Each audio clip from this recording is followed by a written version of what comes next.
Meu nome é Priscila Parra, tenho 31 anos e sou portadora da síndrome de Gondenheim. O que é a síndrome de Gondenheim? É um conjunto de problemas que podem afetar a vida, dependendo do nível, pode afetar a vida do portador, de modo até que não vá sobreviver, passar da primeira infância. As três características principais de uma síndrome de Gondenheim é problema na coluna, problema facial, que é malformação, e aqueles cistos que nascem perto da orelha. Alguns não é perto da orelha, mas em lugares diferentes da face. Essas são as três principais. Se for só o problema na face, é só problema da face, não é síndrome de Gondenheim. Gondenheim tem que ter problema da coluna, a malformação da face e esses cistos assim. Eu nasci em 1981, numa época que não tinha tecnologia. Minha mãe sabia que ia nascer de algum tipo de problema, mas não sabia o que era. Como a maioria das pessoas, das mamães que têm seus filhos com a síndrome de Gondenheim, também não sabem, nunca sabem. E a maioria dos médicos, profissionais da saúde também não conhecem essa síndrome. Muitas vezes, nós, portadores, acabamos ensinando o médico, o profissional, o fono, o físio, o dentista, a gente acaba ensinando. Eu nasci com o problema na coluna, a malformação na face, o céu da boca ele era aberto, a orelha fechada, dá pra ver aqui, né, a orelhinha fechada, o pescoço é curto por causa do problema da coluna, e o problema nos pés, meus pés nasceram tortos. E aí depois, eu lembro da minha infância, passei a maior parte no hospital, operando. Quando eu nasci, os médicos falaram que esse meu problema, eu ia ter uma vida vegetativa, que eu não iria falar, não iria, sei lá, um monte de coisa lá que atribuem geralmente ao deficiente físico, ainda mais com a síndrome de Gondenheim.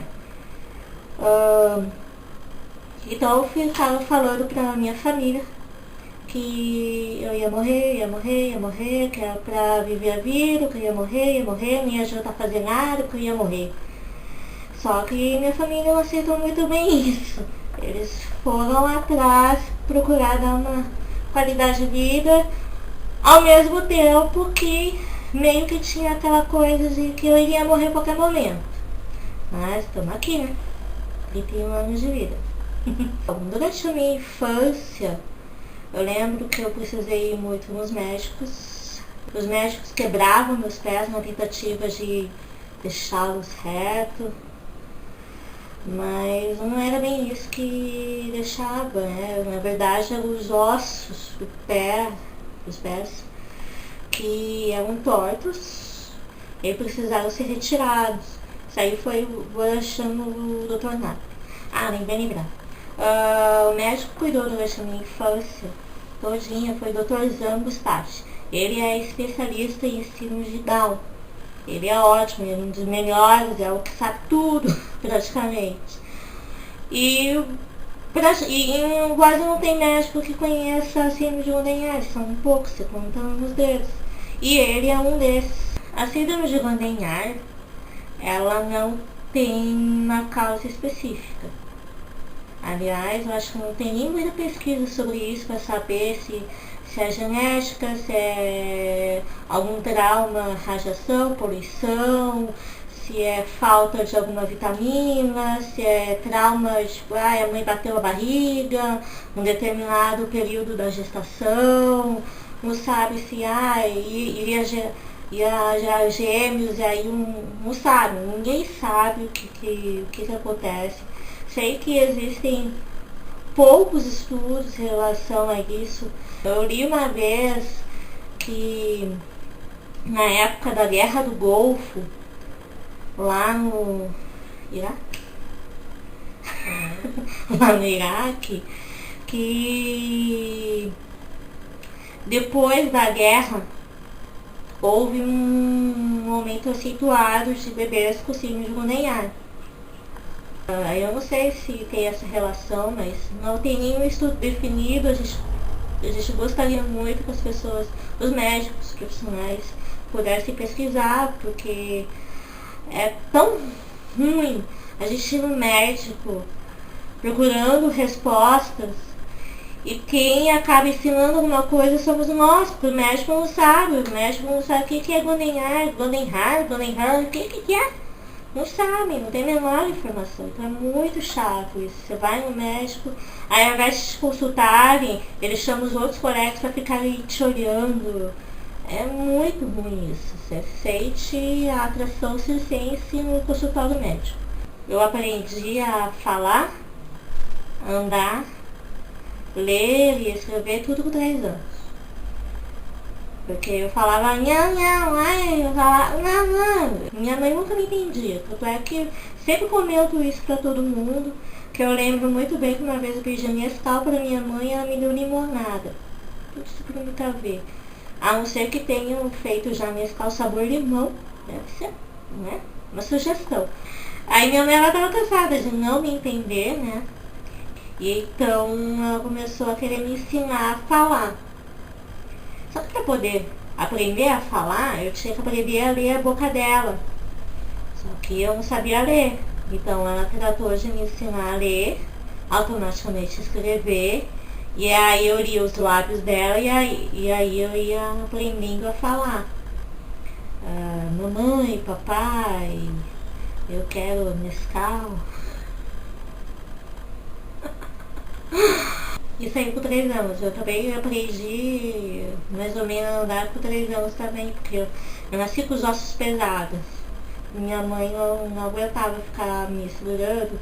Volta e meia ela colocava em sacola de feira, de pano, sabe essa sacola que São Paulo tava obrigando todo mundo a comprar? Minha mãe tinha um grandão e me botava lá dentro e mandava abraço nos passeios. Então, aí a minha voz era fanha, né? Depois de adulta, aliás, eu nunca fiz fonoterapia, essas coisas. Até porque os profissionais na época achavam que eu nunca jamais teria capacidade de falar, nunca jamais teria capacidade de fazer nada.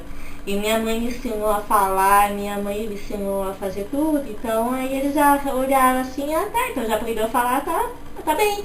Não precisa de fazer mais nada. E como minha família toda canta, minha mãe sempre pegou um pé com a dicção. Então, de certa forma, foi minha forma. Minha mãe foi minha forma do jeito dela, mas aprendi. E aí depois de adulta, comprei meu computador. E aí eu comecei a pegar o microfone, a fazer as minhas gravações, e aí eu escutava e não, essa descrição ficou muito ruim. Não dá pra entender isso aqui que eu tô falando, vamos melhorar. Aí eu gravava de novo, melhorava a descrição e assim eu fui melhorando a minha fala. Minha voz era e eu odiava isso, sempre odiei. Aí eu fui educando também a minha voz pra ficar assim, do jeito que tá agora. Mamãe, assim, imagina, eu vou conquistar aqui, assim. Bem capaz. Então, agora a minha voz tá mais tranquila, eu gosto assim dessa tonalidade. Eu canto também, eu fiquei cega, eu tinha 6 meses de idade, mais ou menos isso. Não sei dizer o que foi que causou, mas dizem, sei lá, que foi uma herpes atacando de dentro pra fora. Já tava furando o olho. E aí compraram um remédio importado, aí estancou, só que o remédio vazou, não deu pra recuperar, porque tinha chance, mas não deu pra recuperar, então tá. Aí tanto é que se for ver mais perto meu olho depois, aí percebo que tem um pouco ainda da cristalina. Eu enxergo só bultos sombras, mas não enxergo nitidamente. Aqui eu nasci com o ouvido fechado e esse aqui eu nasci com surdez moderada. Então, eu lembro que na minha infância eu usei aparelho auditivo, só que criança eu não gostava muito, aí eu tirava. Eu não gostava, eu ficava irritada com aquele peso, com aquela coisa, aquele som eletrônico, detestava. Só que aí depois não tinha mais dinheiro para comprar, quebrou as coisas, não tinha como comprar outro. Deixei pra lá e eu vivi assim por muitos anos. Paguei muito mico, já passei por muito sofrimento, por coisas assim, a gente vai conversar com as pessoas e as pessoas daí fora porque eu tô olhando pra boca delas e aí a pessoa acha que eu tô afim. Gente, eu tô fazendo leitura labial pra poder compreender. Então eu sofri bastante, muito preconceito também.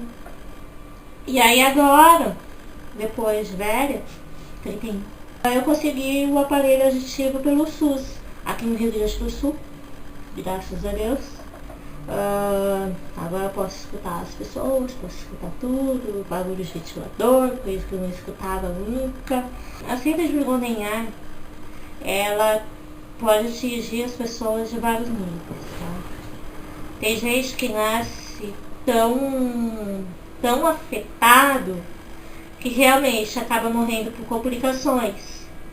Pelo que eu tenho visto nas redes sociais, na internet, eu não sou a única, como fizeram crer por muito tempo que eu era a única no Brasil, porque ninguém sabia de nada, era tão raro. Então, eu não sou a única que tem síndrome de Gondenhar. Atinge tanto o sexo masculino quanto feminino.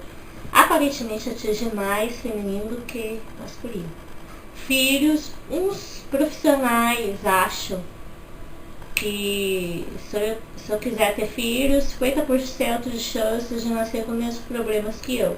Já a médica quem eu estou tendo acompanhamento aqui em Porto Alegre diz que é mais ou menos 5%, porque ela conhece outros casos de mulheres com síndrome de Gondenhar que tiveram filhos e não nasceram com problemas.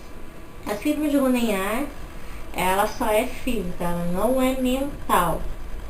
Pode, de repente, a pessoa ter parada cardíaca e aí vai ter problema neurológico, né, sequelas. Mas a síndrome de Gondenhar não afeta o cérebro, nunca.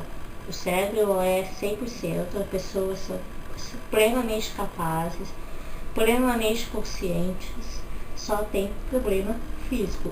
Fica aí o meu apelo para vocês, profissionais, para os amigos, para conhecer melhor a síndrome de Gondenhar.